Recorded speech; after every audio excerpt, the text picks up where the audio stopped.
विश्वनाथ प्रीतिदश्च सर्वदेव प्रियङ्करः वियद्व्यापी दरुरूपश्चन्द्रसूर्यविलोचनः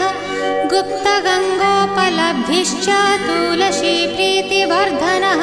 जगदीश श्रीनिवास श्रीपति श्रीगदाग्रजः सरस्वती मूलाधार शिवश्च श्रीदयानिधिः प्रजापतिर्भृगुपतिर्भार्गवो नीलसुन्दरः